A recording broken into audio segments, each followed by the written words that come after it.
population living in the occupied and annexed Golan Heights was a bid to expand its borders. It warned that the move would seriously undermine efforts to bring stability to Syria. Meanwhile, Germany urged the Israeli Occupation Authority to abandon its plans to double the population living in the occupied and annexed Golan Heights, noting that it is perfectly clear under international law that this area belongs to Syria and that Israel is therefore an occupying power.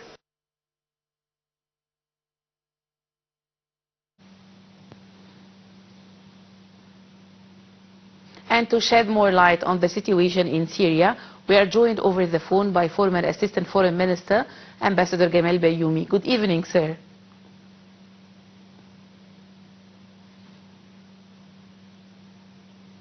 Good evening, sir. Good evening. How are you? I'm good. How do you assess the repercussions of the Israeli strikes targeted military sites in Syria's coastal Tartus region? It is a disastrous situation, of course. And I do not envy our brothers who are living in these areas, how an individual Syrian can live in his own country with this sort of invasion without any reason. Yes. Syria didn't attack Israel. Syria was not a threat to the security of Israel. So we have one of a sudden a prime minister who jumped on the Golan Heights and he declared that it is part of Israel, and unfortunately by then the American president agreed with him. Then there was some deterioration more and more. Now we have several problems here, that we have a government which is led by a person who his personal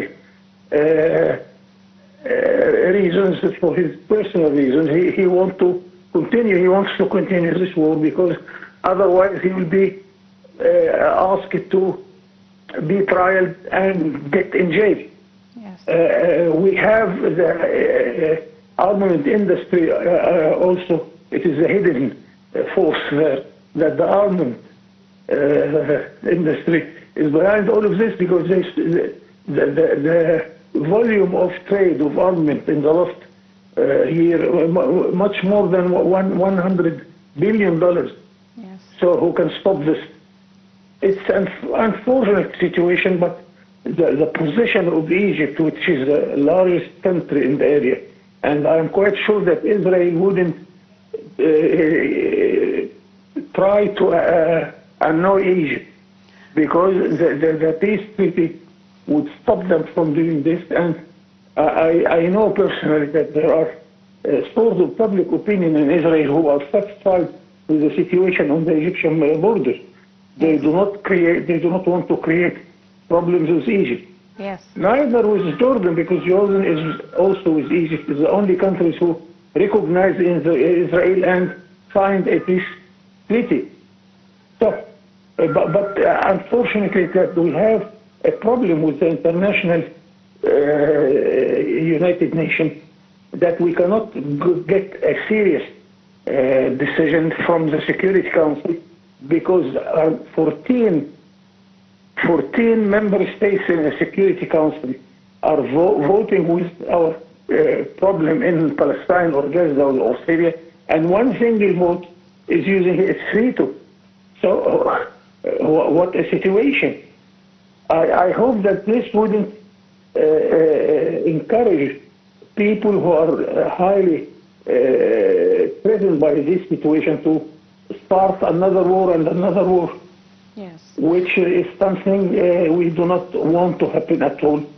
Okay. But we shall continue our efforts in order to push Israel to take position to stop this civil war in Syria and in Lebanon, and also in Gaza and the Palestinian territory.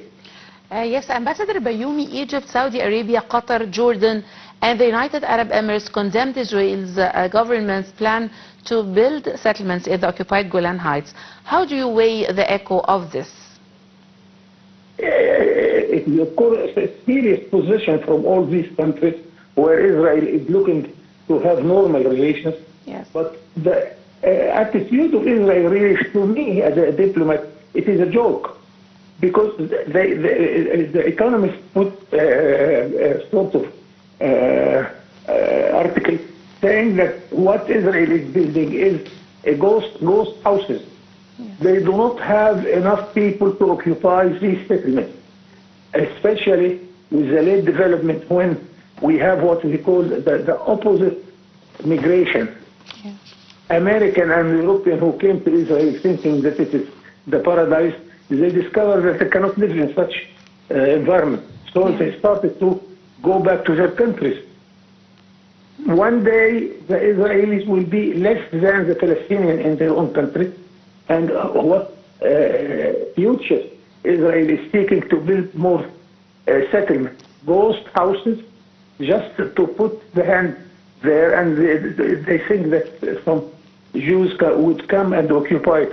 This is a dream which will never happen at all. Yeah, and European Union nations set out conditions for lifting sanctions on Syria. What's your take on this, sir?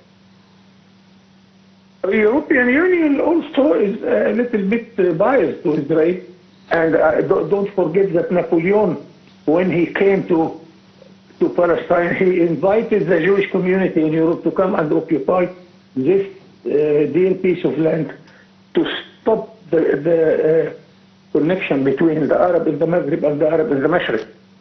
And it is a European idea. Then the Balfour promised the Prime Minister of the United Kingdom who established Israel. But we have further problem that Israel doesn't abide to the United Nations the resolution which established Israel in 1948, because the resolution put the map of Israel where 51 pieces of the land goes to the Palestinians and the 49 to the Israelis. They do not respect the decision of the United Nations which established their own country, what they want more.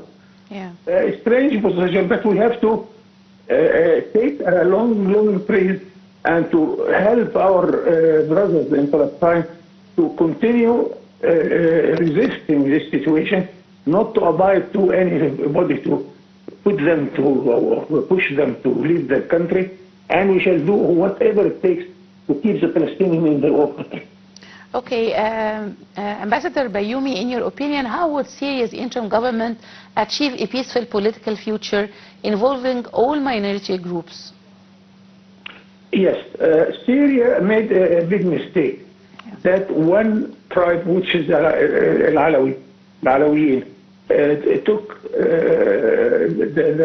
the government all in there. Not only the Alawiyin, but it is only one family, Al-Assad, and his son and his son. That is a strange position which nobody can accept. Yes. The only way here, I think Egypt is advising all our partners in Syria, because the good thing that Egypt has very good connections with all the Syrian parties. Yes. So we advise them to come to reason, to go as every country which seeks peace and stability, to elect a government according to their taste and their decision. Then we shall have one united country and one united flag, and then another story will start to stop any aggression against Syria. Yes, Ambassador Gamal Bayoumi, former Assistant Foreign Minister, thank you very much for joining us on Nile TV. And moving to Gaza, Palestinian health officials said on Monday that the death toll in the Gaza Strip from 14-month war between Israel and Hamas has topped 45,000 people, with 52 dead arriving at hospitals across the bombed-out strip over the past 24 hours. In Khan Yunis, among the dead reported in the overall toll were 10 people, including a family of 4 who were killed in an overnight Israeli strike in the Gaza city. Palestinian health officials said Monday that the death toll in the Gaza Strip from the 14-month war between Israel and Hamas members has topped 45,000 people, with 52 dead arriving at hospitals across the bombardment strip over the past 24 hours. The Gaza Health Ministry said that more than half of the fatalities are women and children. The Israeli military said it has killed more than 17,000 Palestinians, without providing evidence.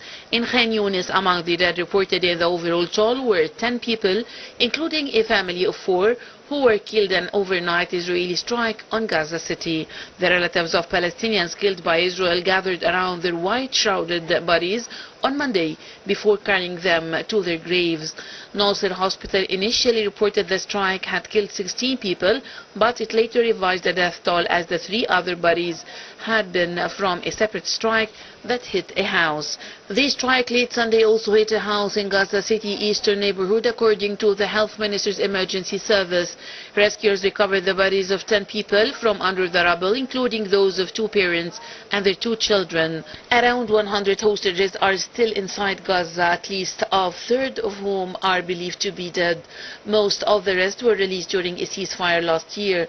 Meanwhile, rights groups and Palestinians say Israel has failed to take sufficient precautions to avoid civilian deaths.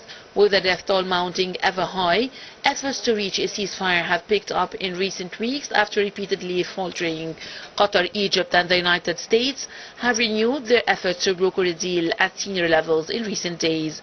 Mediators have said there appears to be more willingness from both sides to conclude a ceasefire.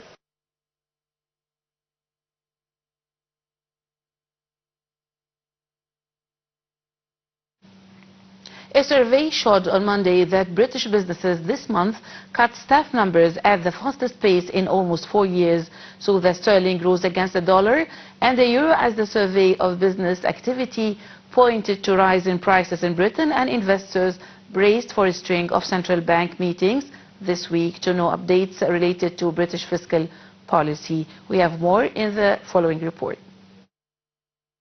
Sterling rose against the dollar and euro on Monday as a survey of business activity pointed to a rise in prices in Britain, and as investors braced for a string of central bank meetings this week, including the Bank of England.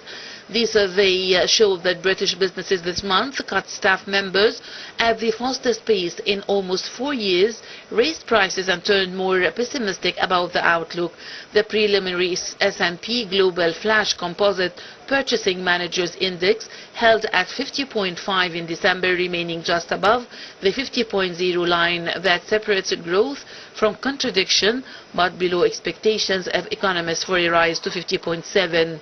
The sterling pound rose as much 0.52% against the greenback on Monday and recaptured some of the last week's losses when the British currency tumbled and hit its lowest point since November 27th.